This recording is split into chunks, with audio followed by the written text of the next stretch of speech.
une troisième vidéo. Donc ce 3 juillet 2021, il est 22h29. Donc pour conseiller à tous les hommes de faire attention. Quand vous voyez les primo-arrivants ou pas primo-arrivants, ou ces femmes-là, exotiques ou pas, vous courez tout de suite, vous vous laissez avoir. En fait, vous vous faites attraper. Vous ne savez pas ce qu'elles traînent derrière elles, ni ce qu'elles ont comme passé sanitaire. Voilà pourquoi on a ramassé Covid le plus rapide. Parce qu'on a fait rentrer ça et là des gens. Parce qu'on a été en contact avec des gens contaminés. D'apparence, ça ne se voit pas. Hein, ou bien d'autres qui sortaient déjà de Covid, mais qui traînaient encore des choses.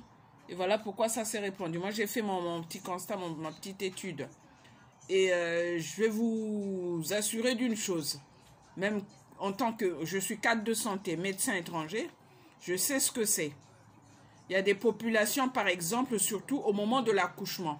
Je prends le cas des populations asiatiques, des femmes asiatiques. Ils ont 30 ou 40 jours comme ça, où elles ne se lavent pas. Vous voyez déjà le genre d'hygiène qu'il y a.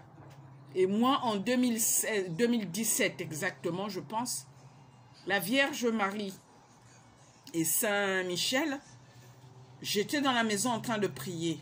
Vous voyez dans la prière, vous vous retrouvez à un endroit, vous vous retrouvez en Asie. Et je vois bien l'Asie. Je dis, mais c'est en Asie, oui.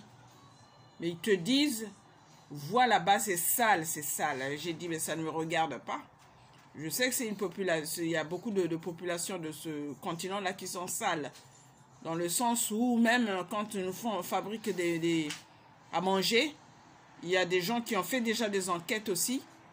Il y a beaucoup de cafards, même des souris, des rats. Mais on mange, on ne fait pas attention.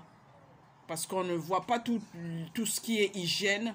Et il y a les services d'hygiène qui ne sont pas descendus dans tous ces restaurants-là.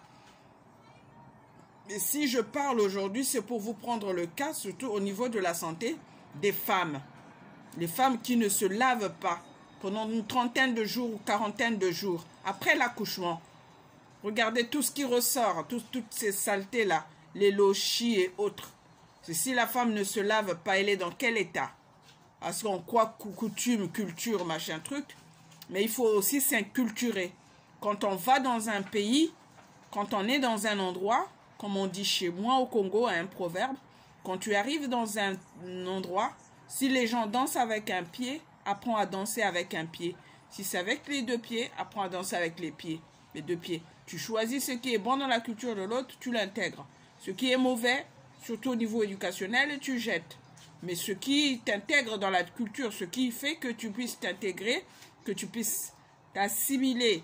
On ne te dit pas de blanchir la peau, devenir blanche, ou d'épouser tout ce qui est blanc parce que tu es en France, mais de prendre ce qui est dans la culture de l'autre pour pouvoir t'insérer, pour pouvoir t'intégrer. C'est ça. Donc tu viens pas, tu ramènes pas tes saletés là. C'est la culture, c'est ceci, c'est cela. Donc faites très attention. Il y a beaucoup de maladies qui traînent. Et surtout, je reviens sur ce mouvement de panique que nous imposent, si je peux dire, les journalistes, les chroniqueurs et tous ceux qui viennent débattre, des fois, à la télé, dans les médias, dans les journaux, RMC, BFM, CNews et que sais-je d'autre. Donc, attention à la panique, attention au mouvement de panique, attention à la fatalité, attention au pessimisme, attention à la complaisance aussi et attention aussi comment dirais-je, à la fatalité surtout, dans le sens où on se dit, ben, de toute façon, il n'y a plus d'issue, quoi que l'on fasse, on retombera dans Covid. Covid est une maladie maîtrisable comme toute autre. C'est à nous de faire confiance et de continuer à maintenir nos gestes barrières, nos gestes de protection et à faire aussi attention avec la vaccination et tout. Quand il n'y a pas de contre-indication, pourquoi pas? Il faut la faire. Quand je vous impose pas, hein. J'impose personne, je parle. Je n'impose à personne. N'allez pas dire, elle nous impose, elle fait ceci. Non, loin de là. Je le dis en toute honnêteté, en toute impartialité, en toute, comment dirais-je, neutralité. Je ne suis pas payée, je ne suis pas envoyée, je ne suis pas dans les lobbies des laboratoires, ni pharmaceutiques, ni étatiques, ni quoi que ce soit. Au contraire, quand ça va, même avec l'État, je dis. Quand ça ne va pas aussi, je parle. Donc je n'ai pas peur. Au nom de Jésus, je vous bénis. Madame Lefebvre Théodora. Donc, toujours le 3 juillet 2021.